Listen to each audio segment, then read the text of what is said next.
வாயில் வச்சோன்னா கரையிற மாதிரி ஒரு சூப்பரான திருவாதிரை களி செய்யலாம் வாங்க. அதுக்கு பச்சரிசி 1 டம்ளர் எடுத்து 1 மணி நேரம் முன்னாடி ஊற வச்சு எடுத்துட்டேன். இது ஒரு மிக்சர் ஜாரில் சேர்த்துட்டு 7 8 ஏலக்காய், அதுக்கப்புறமா ஒரு 1/4 கப் தேங்காய் சேர்த்துக்கலாம். இதை பல்ஸ் மோடில் போட்டு அரைச்சி எடுத்துகிட்டு அது கூடயே 1.5 கப் அளவுக்கு வெல்லம் எடுத்திருக்கேன். 1 கப் அரிசிக்கு 1.5லேருந்து 2 கப் வரையும் வெல்லம் சேர்த்துக்கலாம். இதையும் இந்த மாதிரி பருப்பருன்னு அரைச்சி எடுத்துட்டேன். இப்போ ஒரு பாத்திரத்தை அடுப்பில் வச்சுட்டு அதில் நெய் சேர்த்து முந்திரி வறுத்து எடுத்துக்கிறேன்.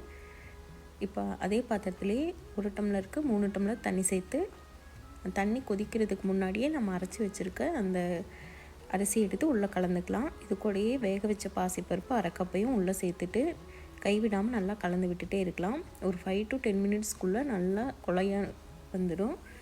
இப்போ கை விட்டுட்டோன்னா நம்ம கட்டி கட்டியாக ஆகிடும். அதனால் இந்த மாதிரி அமுத்தி விட்டு கிளறி விட்டுட்டே இருந்திங்கன்னா 5 மினிட்ஸில் சூப்பரான திருவாதிரை களி ரெடி. கடைசியாக கொஞ்சம் நெய் சேர்த்து முந்திரி பருப்பும் சேர்த்து சூப்பராக சர்வ் பண்ணுங்கள்.